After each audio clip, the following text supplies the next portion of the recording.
All right, on this episode of the LPDS, we get into some, I don't want to say political discussion, but political arena discussion and updates, really. It's not discussion. It's not it's just updates.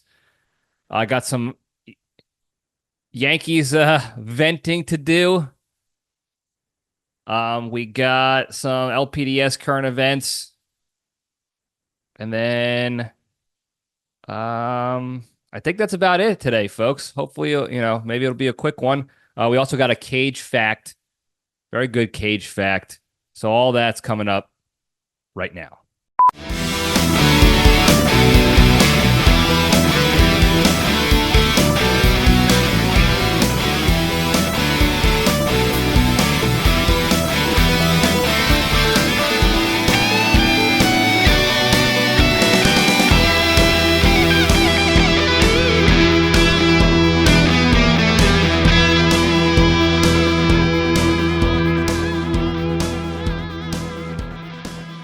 All right, Jabronis, we're back. Welcome back to Libretti Podcast Diary Show. I'm your host, Libretti, the show that talks about nothing but finds the lessons and everything. We try to have a good time doing it and share a few laughs. Hope everybody had a good week. Mine was pretty solid. It was very productive and consistent. Not a lot of hurdles to have to jump over this week. Got some stuff done around the house. It's been good. Uneventful for the most part, which is also good. So I hope everybody also had a good, productive quality week and you enjoyed your weekend too. I'm recording this before my weekend, so I imagine I'm going to have a nice enjoyable weekend. I think the weather's going to stink.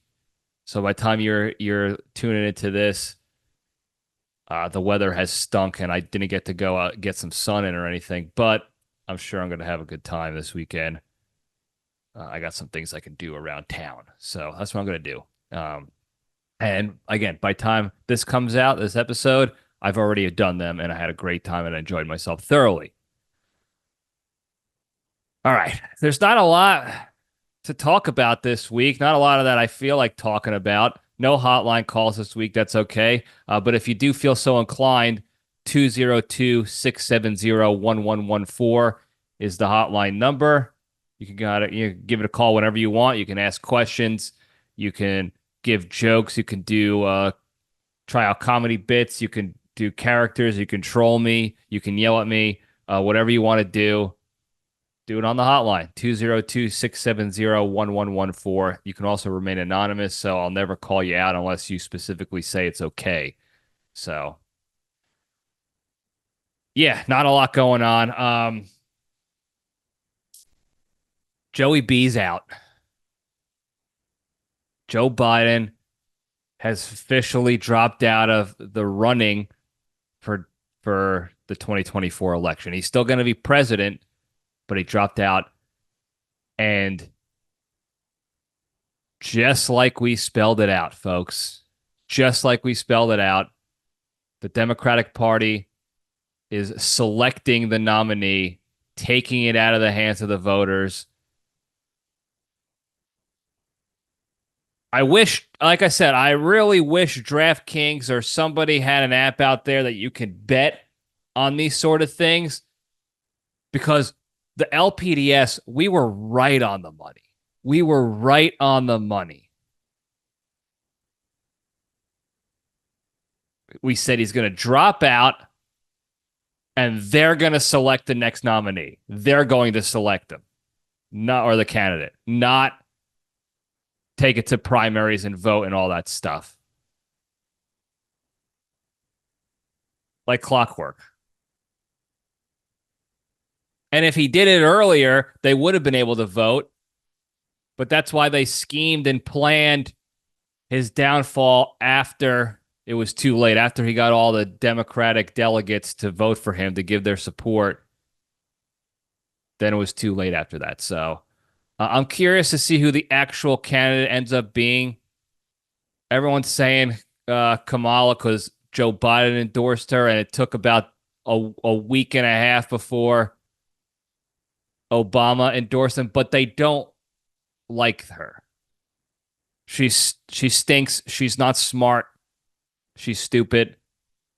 She's she's criminally kept people in jail longer than their sentences to use them as cheap labor when she was an attorney general or whatever she was, a judge, a DA over in California.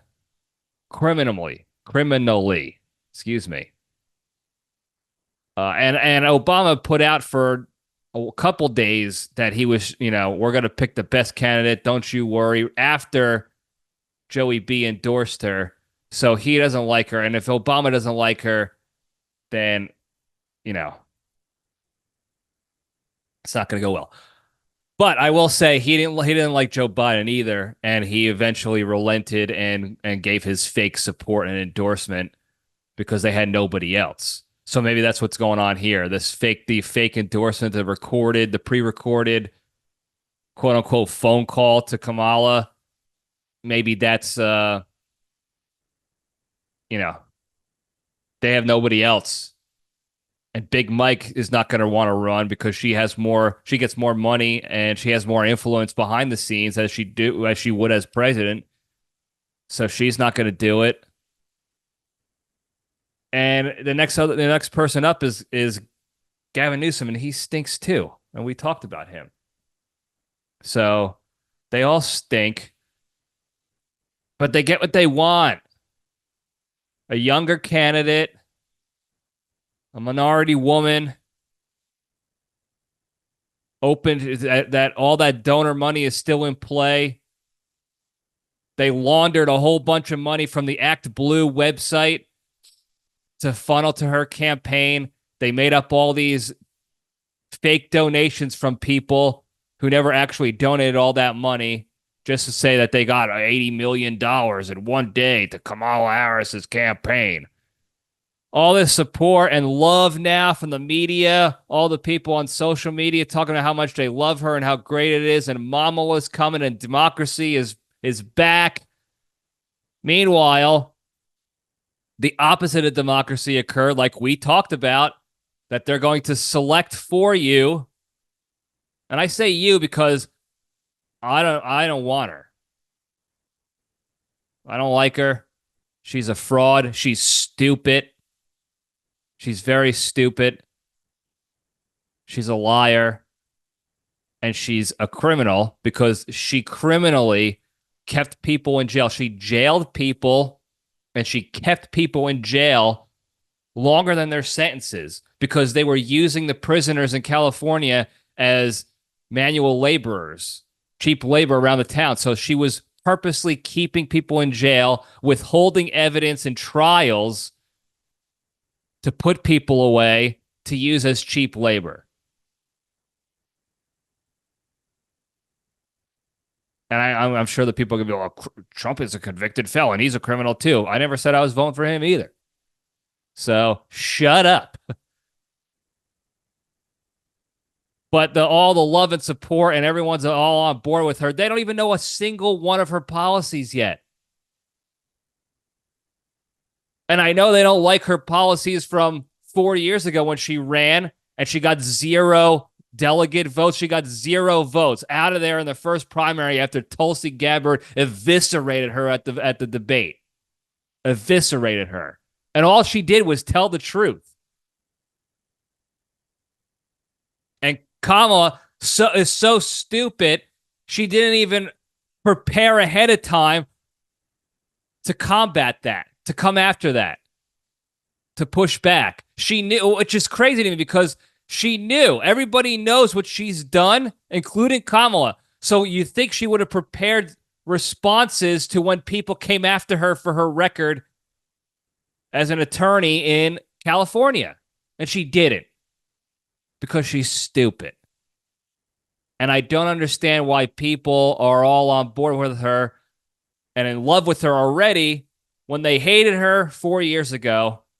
And she hasn't put out one policy. She hasn't put out one opinion on what she's going to do, what she wants to do if she was to become president. Nothing. Nothing. Now, I know why. We all know why. It's because people hate Trump so much they're going to back anyone. It's anybody but Trump. That's the play. I just wish people would admit that. I have so much more respect for the people, and everybody would have so much more respect if you're just honest. If the media was just honest. Hey, we're pumping her up because we just don't want Trump to win. That's it. Not that we think she's great. She sucks. We just don't want, well, anybody but Trump.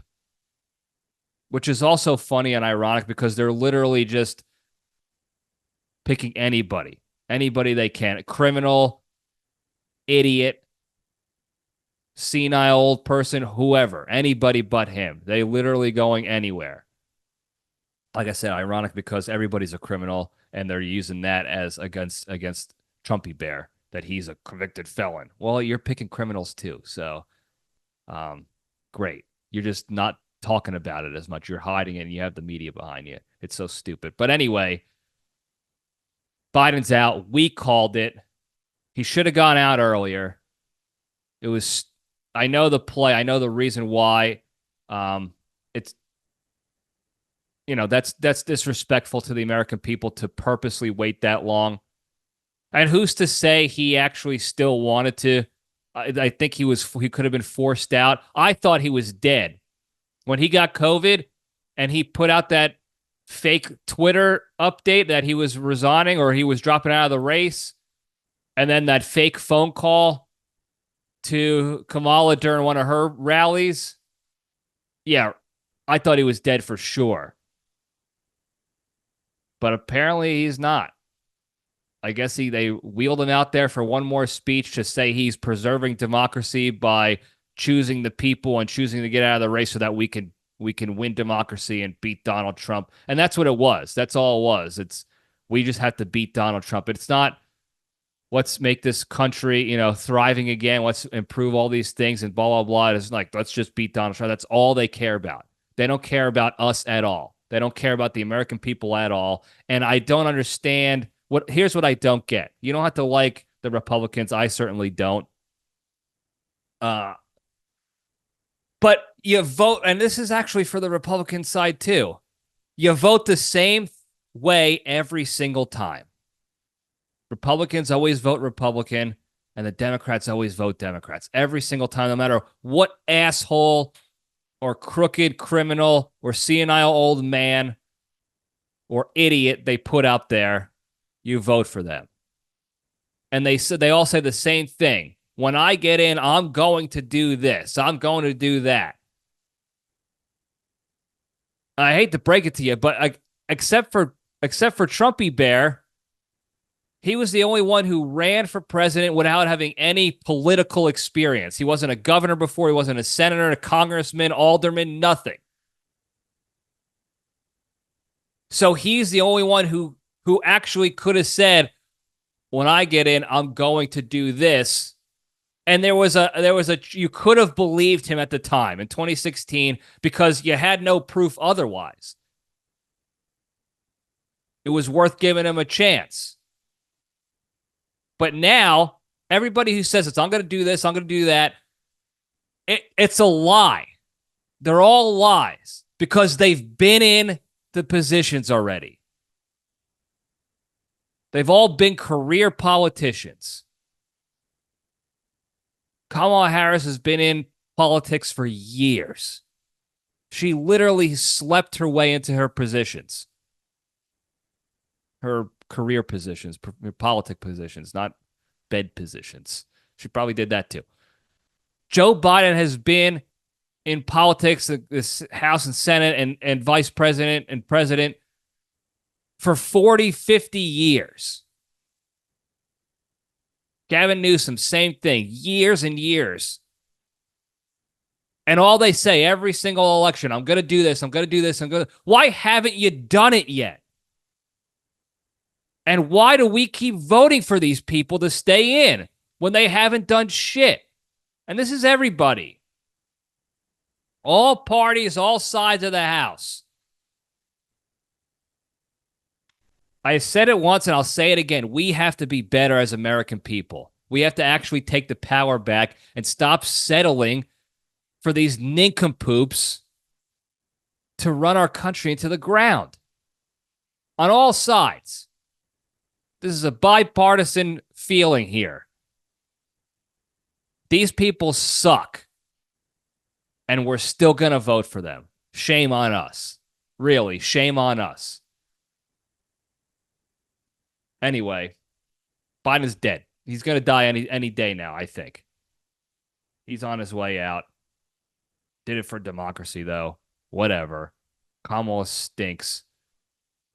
Trumpy Bear is putting out the mean tweets again. So that stinks. Guy can't learn his lesson. Anyway, let's move on. Speaking of stinks. Look, I can't talk too much more about the Yankees. They all have to go. It was another week of embarrassment for the Yankees. And it's getting to the point now where I almost want to get rid of Boone, but I still don't know what kind of control he actually has to actually make the decisions on who to put in and when. Because if he had standard managerial control, then I would want him fired. And simply for the fact, the only reason why, no other reason why than because he keeps putting in Clay Holmes as the closer when the game is on the line. And Clay Holmes is the worst closer in the game right now. He can't close a game. You can't call him a closer because he can't close a game. When the game is on the line, when there's even an iota of pressure, he can't perform. He can't do it. That's why he has all the talent in the world, and he can't figure it out because he can't handle pressure. When the game's on the line, he cowers. He puts his head in like a little turtle. His a-hole gets tight. You can't even stick a pin in there. And he shits the bed and blows the game. And he did it again this week against the Red Sox. The Yanks came all the way back to take a 3-run lead.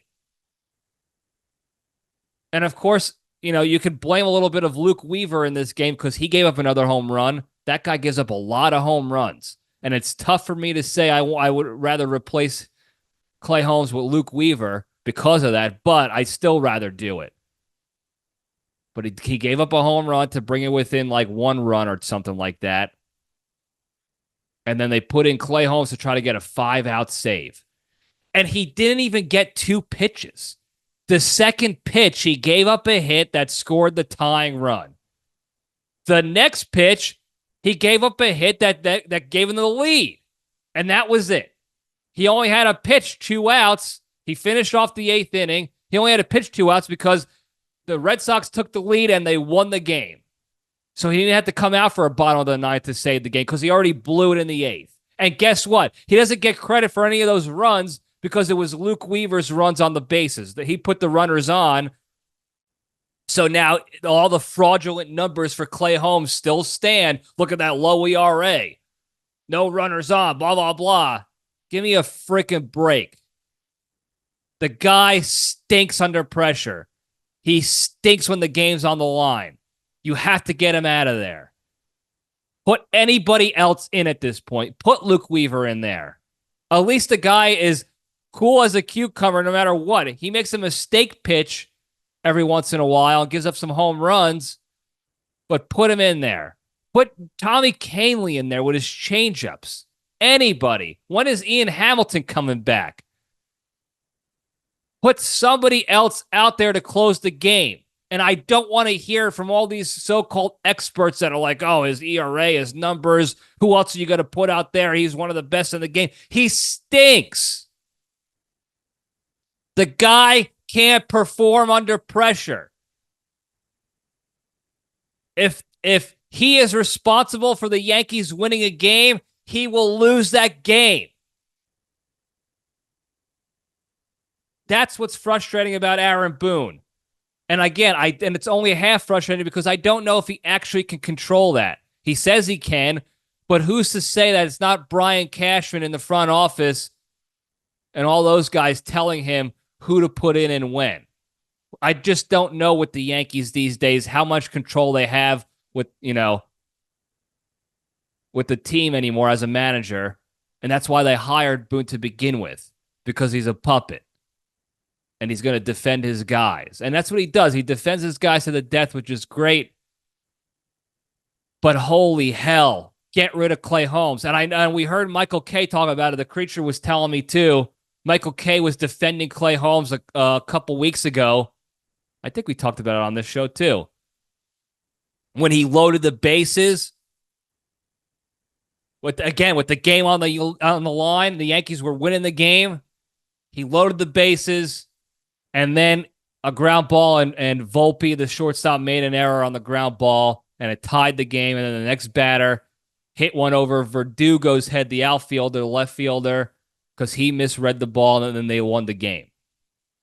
And Michael Kay sitting there like, that was Volpe's fault. If Volpe didn't make that error, that's the last out. They would have won the game. No. And then when somebody called and asked about the runners, he's like, those runners don't matter. Volpe's still going to make that play. No, here's the thing, Michael Kay. You may be right that he should have made that play. It was an easy play to make, and he blew it. Got it.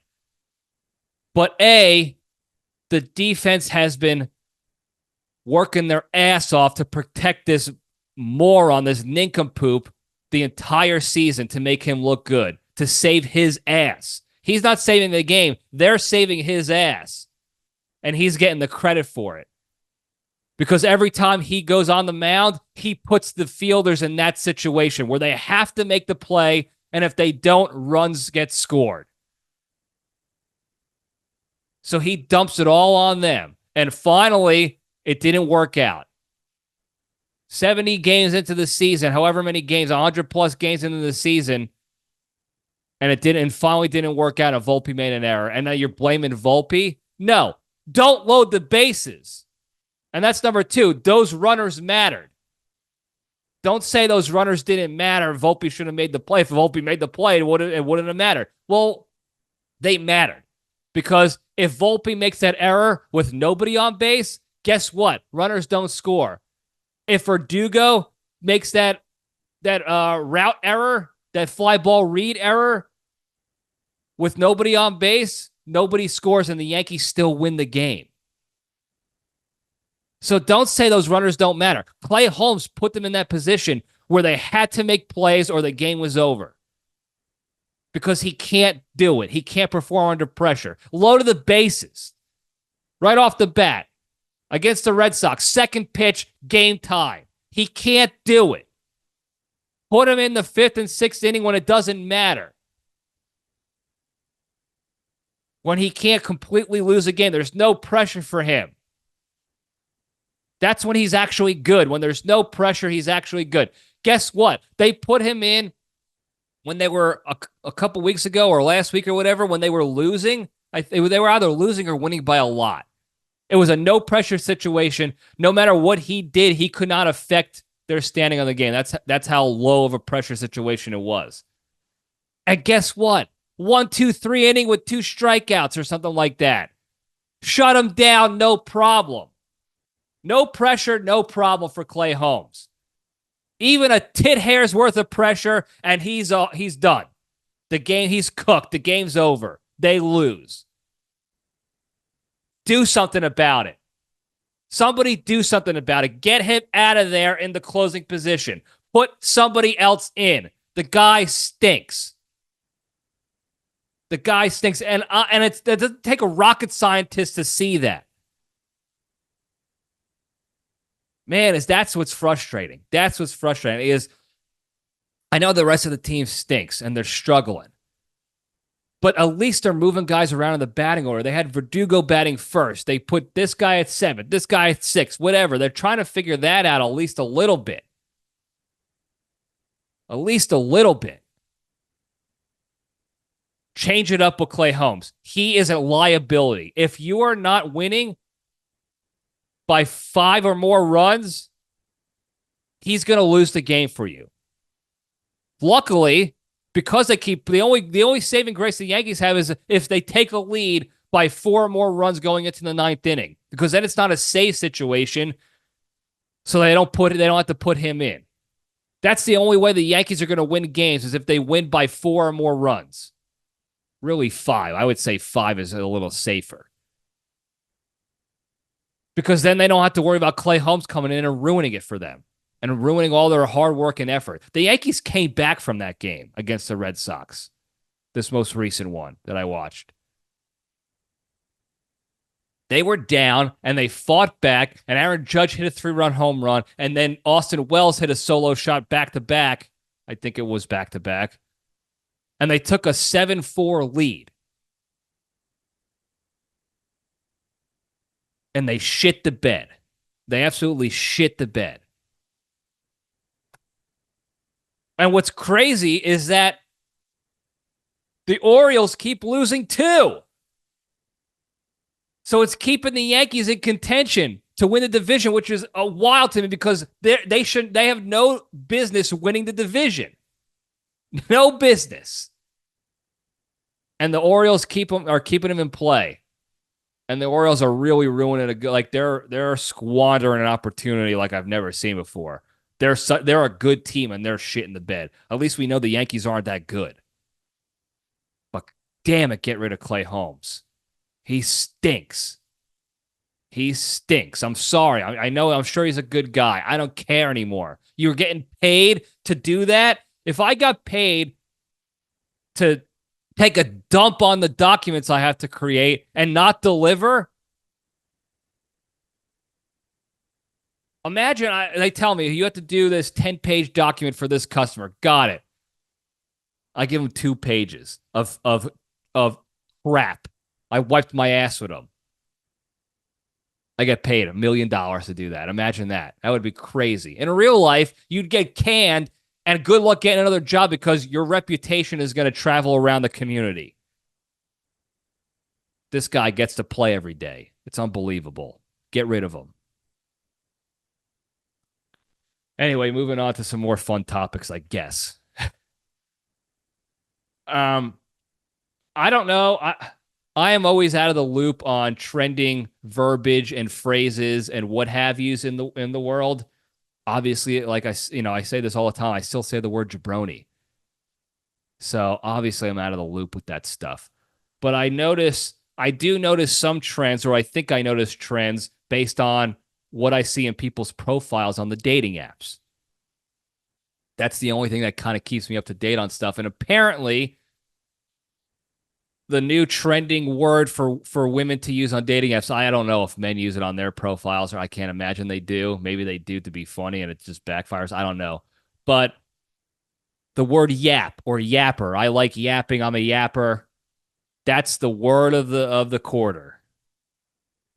For whatever reason. I don't know where it started. I don't know if it was in a show, if somebody said it and it became a meme that I missed. I don't know what it is, but every other profile I see now,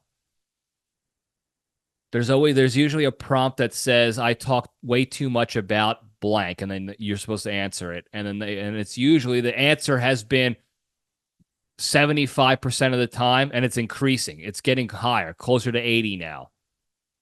The answer to that prompt is, I won't shut up about literally anything. I'm a yapper. Or I like to yap. I hope you like me yapping. I love to yap. And I don't care. Like, I'm not mad about it. I just curious where the trends come from. Who started this? What TikTok came out that said the word yap that girls jumped on board with? Or is there like a dating coach that everybody's going to that helps them update their profile, and they use the same copy paste answers for all these people? Because that's what it is. It's copy paste. And like I said, I know guys do it too, with I like to drink whiskey and smoke a cigar and I'm a man's man, all that other bullshit. So I get it. I just want to know where it came from. Also, I think it's funny because I've heard men say yapping and women yap for years. Since I was a kid, all the men in my life would talk about women go yap and men bond.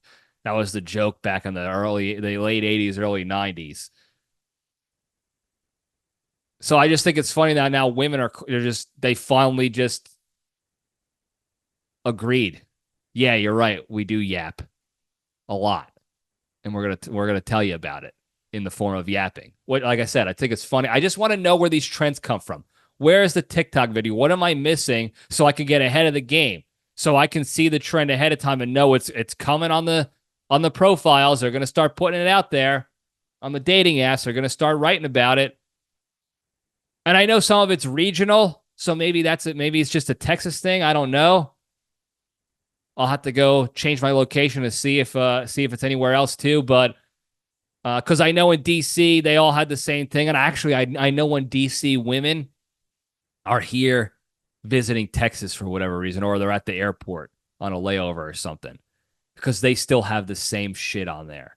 Spicy margaritas, New York Times crossword. They haven't updated in a long time over there in DC. And we talked about that years ago. Spicy margs, which are fine, and the New York Times crossword puzzle. And then some obscure joke, some highbrow, obscure reference to Bukowski or somebody I've never heard of before, Sandham. I just made that name up because it could be real and I would have no idea, because that's what they do over there. So maybe this is maybe the yapping is a regional thing, like a Texas yapper. I don't know. I got to find out, though. If you know, help me. Help me find out where these trends are, where they're coming from, so I can head them off at the pass, and I know what to expect now.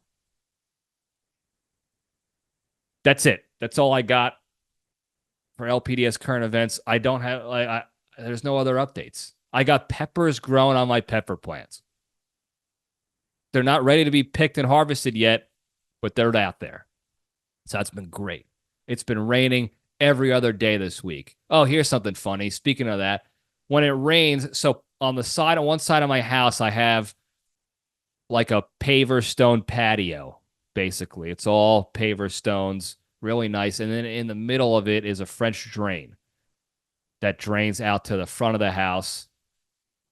So there's no flooding or whatever, because apparently this is not a flood zone that I live in, but for whatever reason, I've seen this in multiple people's backyards and stuff. It collects water.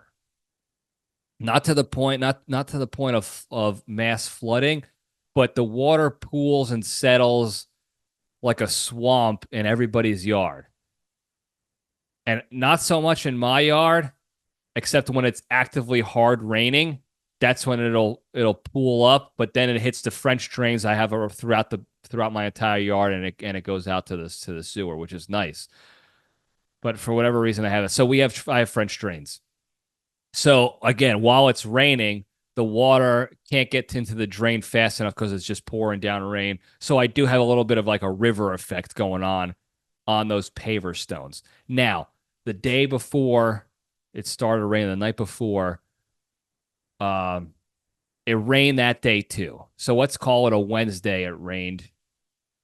So the grass was wet, and then Thursday is the day I'm talking about. We'll just call it that, okay? So the next day, it wasn't raining out, but the grass was still wet. Now, when the grass is wet, unless Randy really has like diarrhea or has to go, or he's chasing an animal, he prefers to take his dumpies on hard ground. So he'll either go into the rocks next to the house, the little like landscaping rocks, or he'll go onto like a sidewalk or whatever, or he'll go onto these paver stones on the one side of the house and take his dumpy there, which is fine by me because it's easy to scoop up. I don't have to get it caught in the grass and mush it and create problems in there. So I could scoop it up pretty easily. But what usually I do is I let the sun hit it so it dries up. So when I scoop it up, it doesn't get stuck and mushed by the scooper. It's already nice and hard as a raw hard dumpies, and it makes it easier to clean. So I usually wait for the end to the later in the day, and then I'll take care of it the next time I go outside, which is usually working. Well, he took a dumpy on the paver stones by the French drain, and And then it started raining that night. And then it rained all the next day into the morning. And when I woke up in the morning, I look outside and the dumpies are gone. And I realized that the the rainwater and the river effect on the side of the house had pushed the dumpies out down the rest of the side, like the side portion of my house on the patio there, and then under the fence into the driveway because that's where some of the water was going to go. That was where overflow was going. And I don't know. This is stupid because we're talking about dog dumpies. I got it. It's stupid, and nobody's gonna laugh at this, but it was funny to me because I'm a child, I guess. But just the idea of thinking about like the image of a little mini river, a creek in my yard, and the logs on the river are dog doo doo going down, flowing down across my windows, and then under the gate into the driveway. And then I go to the driveway and you just see them scattered around all down the driveway that I had to go pick up, and they're all swelled up with water and stuff. So it obviously my plan backfired to get dry dumpies, but I don't know. Look, I work from home. I'm alone with the dog a lot, and sometimes stupid shit becomes funny shit. So maybe I got to get out there more, see, be in society, talk to people. I don't know, but the thought of that was funny. The image of that was very funny. So dog dumpies, there you go. Anyway, let's get into the good stuff. It's not going to be long. Should be quick. We'll see. I'm trying to think if it's going to be long. No, it shouldn't be too long. I got not much to say. I just thought it was another funny topic to bring to the junction. So we're going to do that. We're going to step to the cage. Okay, let's run. All right. Today's Into the Cage segment is proudly sponsored by The Game Blower. Are you tired of winning all your baseball games and you're looking for a season full of disappointment and erased hard work? Then get yourself the Game Blower by Holmes Company today. With the Game Blower, you could bet your life savings on losing your baseball game in the last inning after 8 straight innings of dominance. The Game Blower comes fully loaded with nervous tics, overactive sweat glands, and the confidence of a virgin in a sex duration competition. So if you want to lose all your games in embarrassing fashion today, visit www.yankees.com, and if you use the promo code Cashman, you'll get 29% added to your bill. I'm so tired of Clay Holmes blowing it and sucking and just not getting one shutdown inning. I'm so tired of it. I can't. It's spilling over into every aspect of my life. I'm just so enraged with it. Figure it out, dude. Figure it the fuck out. Sorry, T Family Show. You're a professional athlete. Get your shit together. You've had the entire season to change things up and adjust, and you haven't done anything. Figure it out. Anyway, the Cage fact. So as you know, the movie Longlegs is out. Go see the movie Longlegs, please. I'm dying to talk about it with people, and there's not enough people in my life who have seen it yet. 2 people I know of. So go see Longlegs. Please let me know so we could talk about it more on here. Anyway, the director of Longlegs was doing an interview, and they were asking him about working with Nic Cage, and he said Nic Cage is on another level of good, and here's what I mean. And he goes into this story, and he said, we're filming a scene. I think it was a scene where Nic Cage gets loud. Okay, I don't want to. No spoilies. No spoiler. I don't want to spoil it for people. Nic Cage gets loud, and he's supposed to be screaming, but he said the sound guy. He said he's got one of the best sound guys in the business is working on this film. And he comes up to the director and he's like, I never seen anything like this.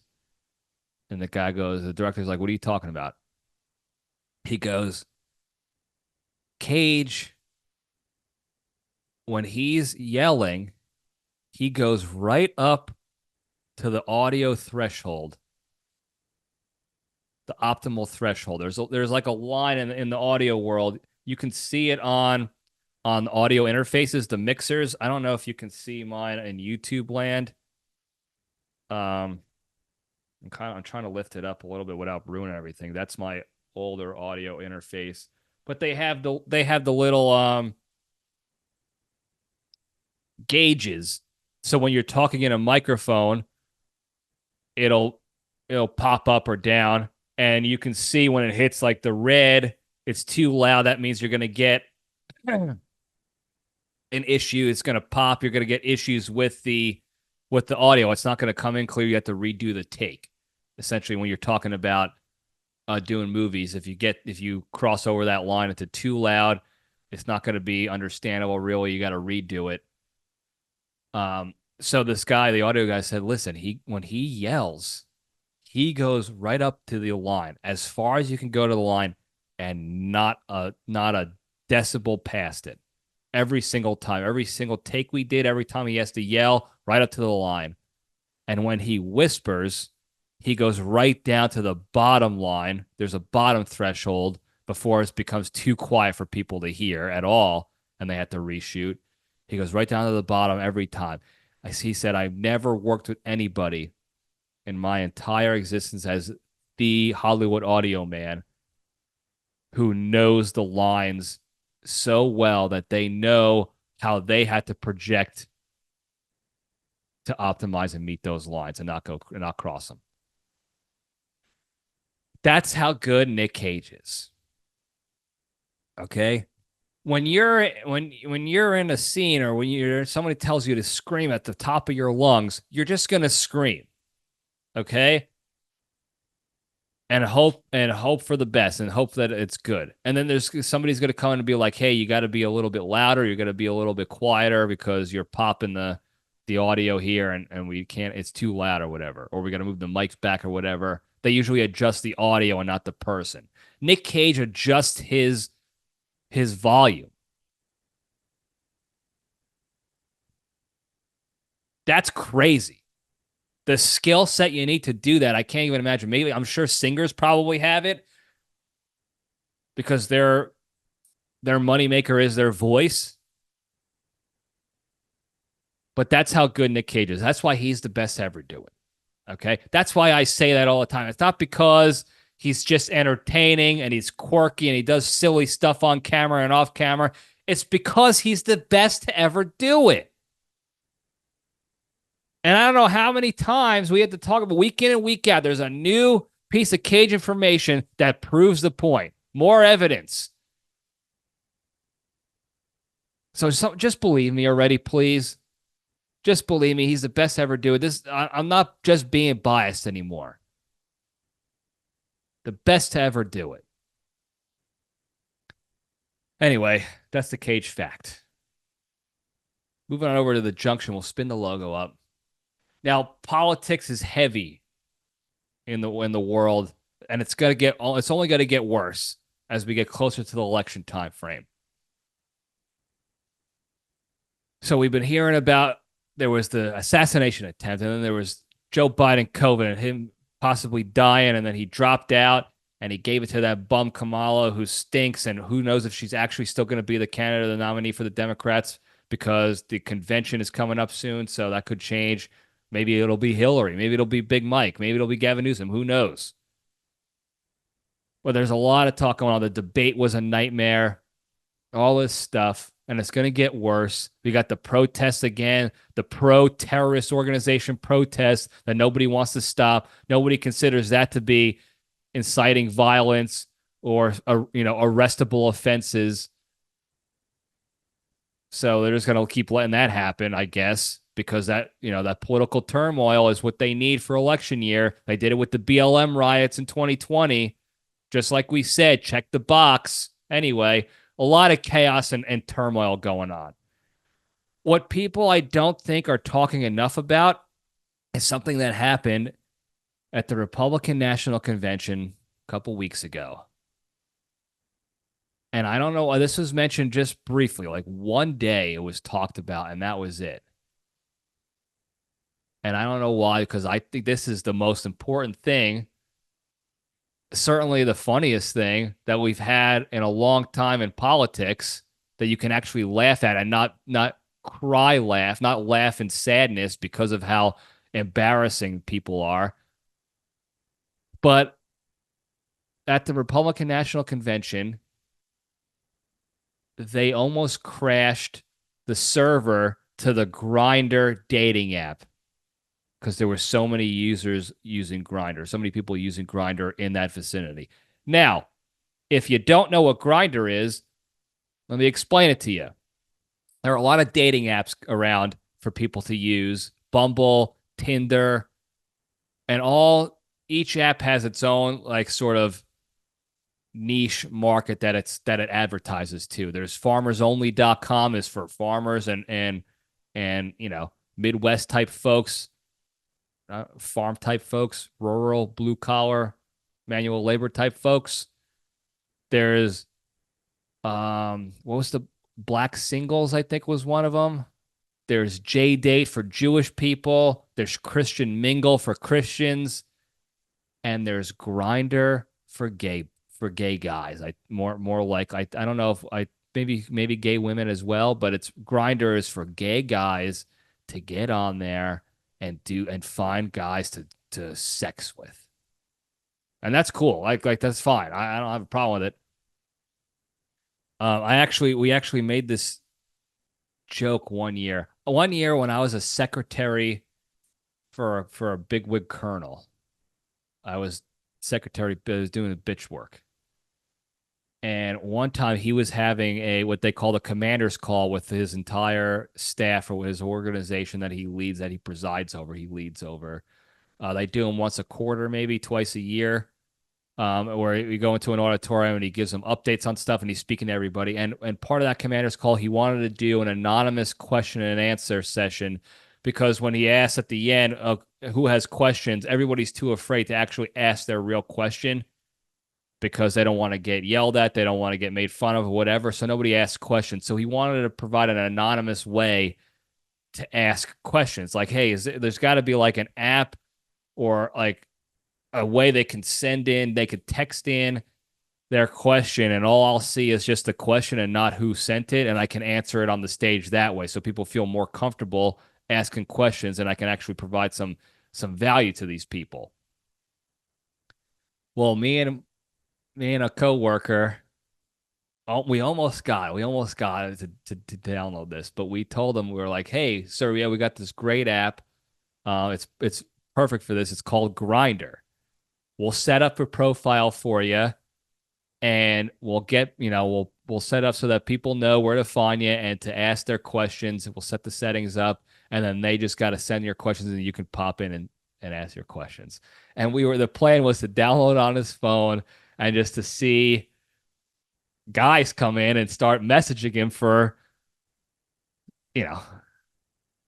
naughty treats, as Nikki Sticks would say. Now, here's what's funny in general is whether you like it or not, and I know it's inappropriate and disrespectful when guys are, talk disrespectfully and disgustingly to women, especially on dating apps where it's so easy to be despicable, where the first message you can send to a woman is, this is what I'm going to do to you and I want your whatever. Guys still do it to guys. It's equal opportunity. It's not a sexist thing. It's not because they think less of women so they think they could get away with it. It's the same thing. So on Grindr, it's the same. We're just stupid people. We're just stupid, primal, ape-like creatures that can't control ourselves. And that's not justifying it. That's not saying we can keep doing it because of that. No, it's despicable, but it's funny on Grindr because it's guys on guys. So that's what we were hoping what would happen. was that he downloads this app. We set him up with a profile. We get a nice hunky picture of him. And then his questions on stage are just going to be some of the nastiest shit you've ever seen. But the vice commander, the assistant commander, she caught wind of our little excursion, our plan, our scheme, and she put a stop to it. She did say it would have been funny, but she knew that it would not have been a good idea. And they're right. It would not have been a good idea to download the Grindr'd dating app on a work cell phone. But anyway, that's what Grindr'd is. Grindr'd is a dating app for men that's predominantly looking for sexual encounters. And at the Republican National Convention, what was it, Milwaukee? There was so many people actively using Grindr'd at the convention specifically that it almost crashed the server. The Grindr'd team, they didn't have the bandwidth almost to keep the server running optimally. They had to pop to contingency plans to keep it up and running for all the secret gay that was going on at the RNC. Now, I don't know why more people aren't talking about this. They just sloughed it off, especially if you're in the media, which is predominantly very liberal, and they push liberal opinions and stuff. That should be a talking point for days. Now, I know it came right on the cusp or after the assassination attempt, and they were waiting for Joe Biden to make a decision or to get forced out and get tricked into resigning. I don't know why the YouTube gave me a thumbs up again, whatever. But maybe that's why. But the fact that hundreds and hundreds and thousands of people were using the app at the same time, all in the same arena, is crazy. Now, if you don't follow politics too much, generally speaking, the Republican side, the conservative side, is anti-gay. Now, 99% of them are accepting of the gay community, but they just don't agree with it. And they think, oh, it's against God's will. God says it's a sin. But they're still, obviously friendly and blah, blah, blah. There's obviously also the fringe extremists who are anti-gay and homophobic and want gays out, that's a problem. But that's the general side of things when it comes to the Republicans and the conservatives is don't do gay. And now it's always been funny to me for a number of reasons. One, it's like it's the 21st century. It's 2024, even for the past several years. It's like everybody accepts it. Let it happen. Like, let love be love, whatever. As long as you're not bothering me, I don't care who you love. As long as you're not bothering me and intruding on my privacy or my right to live or whatever, which they don't do for the most part, don't care. You want to be, if you're gay, you're gay. You want to be gay? Let's get gay. Cool. I've always said that. Don't have a problem with it. So it's funny to me in that regard that they still have this problem with it. Oh, God says no. I have a relationship with God too. Don't care. Don't care that much. And God said, we don't know if God said no. We know the Catholic Bible says that. But go look at how the Bible was created during the Council of Nicaea, what those guys who picked and chose what stories got to be in the Bible and why they put them in there. There are reasons. There's also the people out there that said, "Oh, I'm waiting for marriage to have sex just like God intended." That wasn't even a thing. That was made up later on. So it's not God saying it. It's somebody added it to the Bible and said this is what God said. But no, it's not. It's a bunch of guys at a table that came up and decided what they're going to add and omit from the stories. So, and it's all word of mouth from thousands and thousands of years ago. So who's to say what they really were doing back then? Anyway, they don't like to publicly come out as being supportive of gay. Now, the other funny thing that I've always laughed at, and you can ask my friends and family, this is a running joke that people know of, a lot of people know of when it comes to at least the Republican side of the political spectrum, is most of the joke was always they're probably secret gay. If they're coming out this publicly and this aggressively against gay, Mike Pence was talking about taking them to camps that they pray the gay away and all this other malarkey. Like, we're going to take them to these camps and we're going to help them find God and not be gay no more. Like that guy in that one video. I ain't gay no more. I don't like men's no more. He was gay still. He came back to the other side.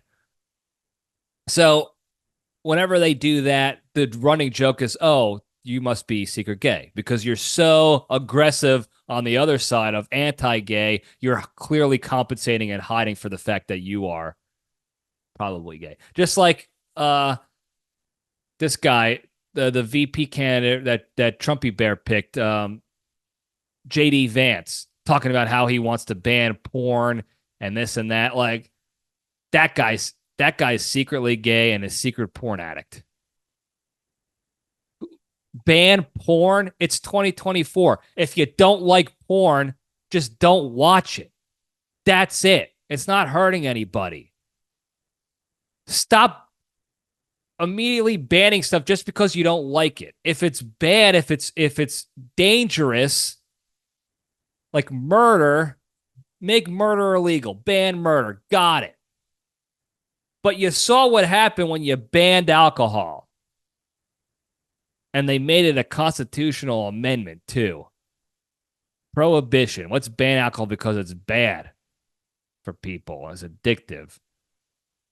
And you ban alcohol, and what did you do? You created the mafia.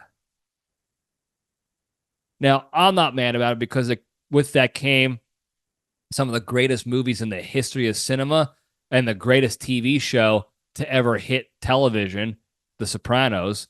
And that's not my opinion. That was voted by some magazine, a couple magazines. Number one TV show of all time, The Sopranos. Not my choice. So I'm not mad about that for that reason. But what do you think is going to happen when you ban porn? You think porn's going to stop? Get the hell out of here. So that guy's secretly addicted to porn and probably a secret gay as well. So that's always been the joke. And you see it, too, on the Republican side. Everybody who gets caught doing secret gay sex in politics is always a Republican. Some old Republican, toe-tapping in the stall, sleeping around, having an affair with a man, even though they're married with kids. By the way, J.D. Vance's wife, you saw her at the RNC. She wants no part of that. She wants no part of that. You could see it in her eyes. She was not happy being there. I don't even think she likes her husband, probably because she knows he's secretly gay, and they're putting on this show. But that's what it is. That's always been the running joke that Republicans are all, anybody who says, I don't like gay, they're gay. And they're just hiding it. That's what you do when you compensate like that. When you overcompensate that aggressively, you're gay. And it's funny because nobody really cares. Just be gay. Just come out already.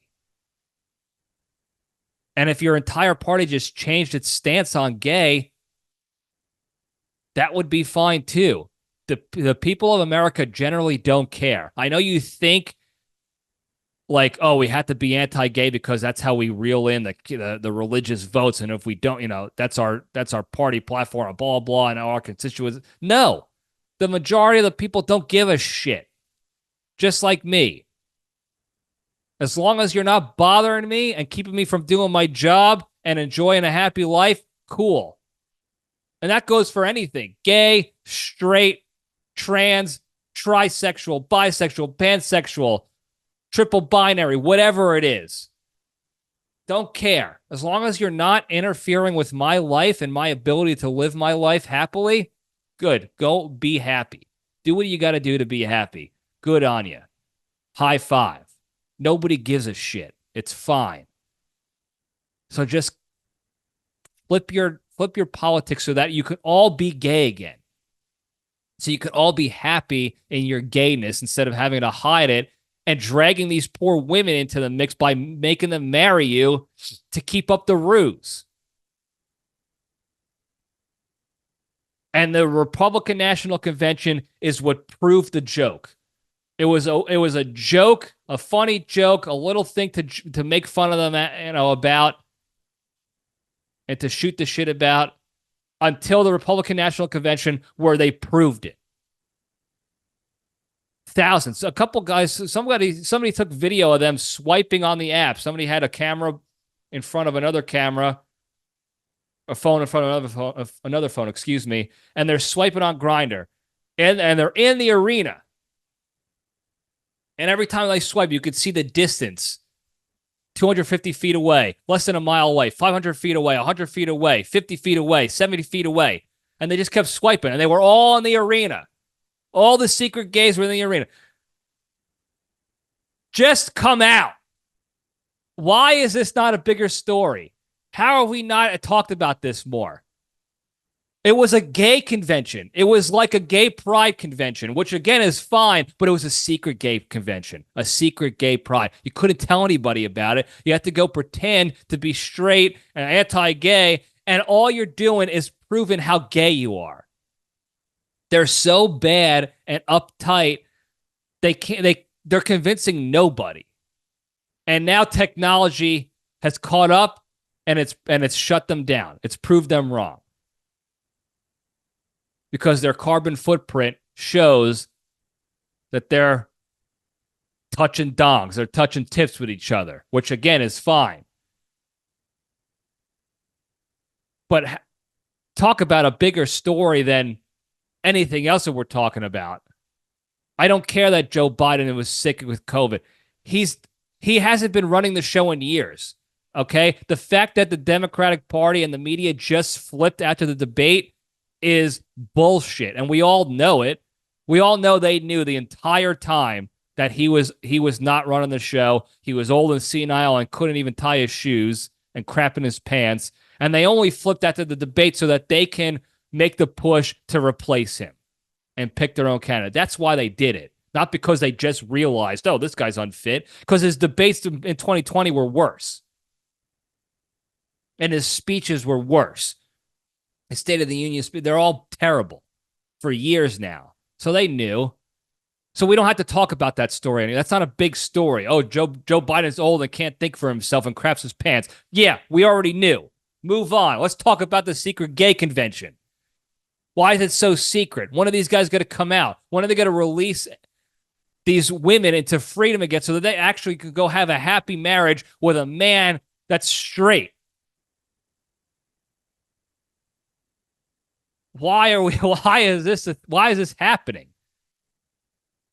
We have to expose these secret gays and free them. The Republicans need to come out pro-gay. You have to finally come out and just be pro-gay and be okay with it. It's not a bad thing, okay? It's not affecting you. In fact, it's affecting you now because you have to change your entire existence and your public opinion to hide your own gayness because your platform is, we don't like gay people. It's not religious, blah, blah, blah, all this other bullshit. And for the people who actually are just not into gay, that's fine. Like, that's your opinion. Fine, too. I am not gay, so I don't have any interest in dating gay people. And that's fine, too. Doesn't mean I hate them. Doesn't mean you have to hate somebody because they love somebody else, somebody different from you, or they're attracted to other types of people than you. That's fine. But to hide your own gayness in 2024, when this is the best time to come out and be accepted, You're all older. All these Republicans are all old that are in politics. Most of the vast majority are very old. So your parents are dead. Nobody cares. You're not going to get that pushback anymore. It's a lot more comfortable to be able to come out. You're going to have a lot more support. Now, I realize that in some cases it's still tough and it's still not comfortable, and you're still going to get shunned by your family because they're ignorant, and that's sad. That's still sad, but it's getting much better since the 90s, way better. So just change the party platform. You can even just take a baby step approach and be like, yeah, if you want to be gay, but we're not really interested. You don't have to hold gay pride parades or carry or wear the gay pride flag like a cape, like the Democrats do to pander to their audience. They go overboard the other way. You could just find the middle ground. You have an opportunity to find a middle ground that's actually going to win over the people, because the extremes one way or the another or the other have not been working for either side.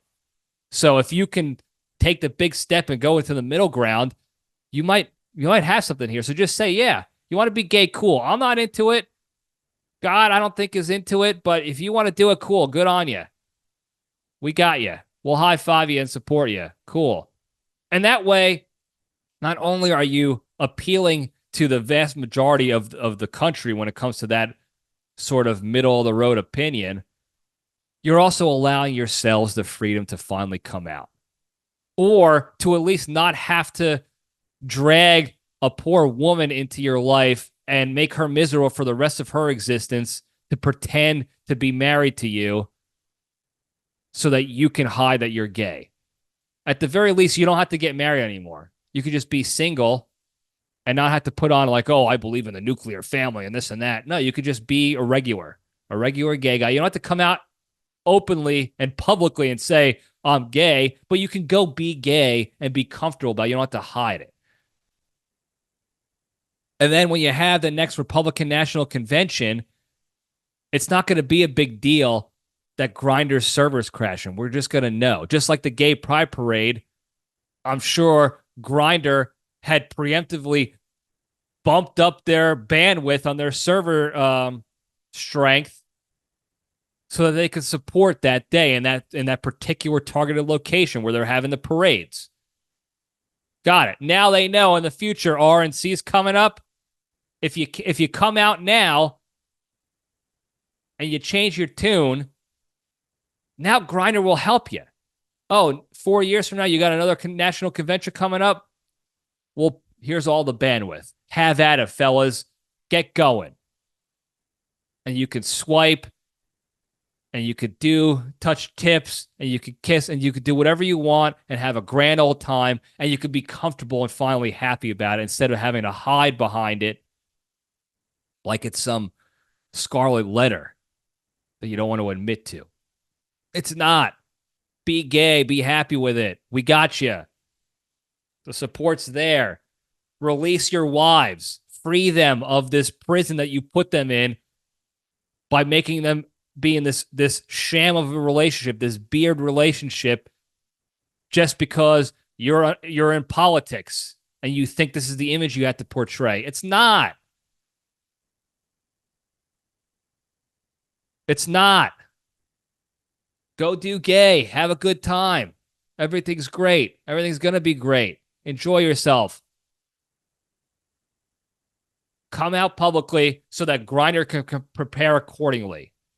Okay? Because the worst thing that can happen to you is Grindr goes down. At a convention like that, that's what happens at conventions. Big time conventions like that, no matter what they are, self-help, financial conventions, big corporate events in Vegas, all these big time things, that's what they are. Okay? You go, you get pumped up at the speeches, and then you go and you bang.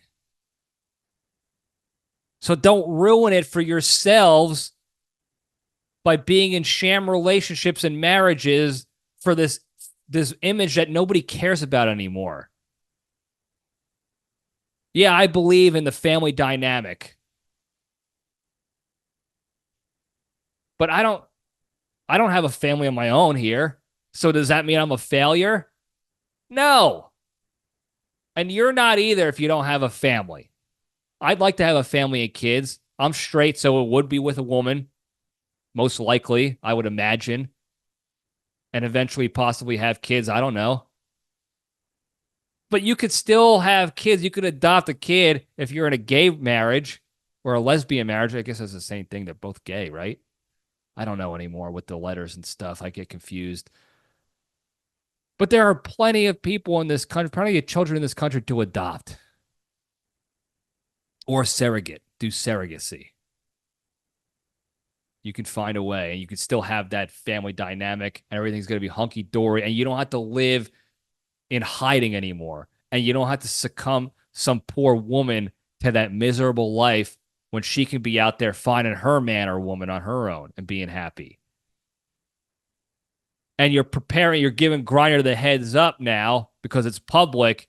Hey, bump up the bandwidth for this week because if Grindr goes down, we're not going to get to do all the gay sex we want to do.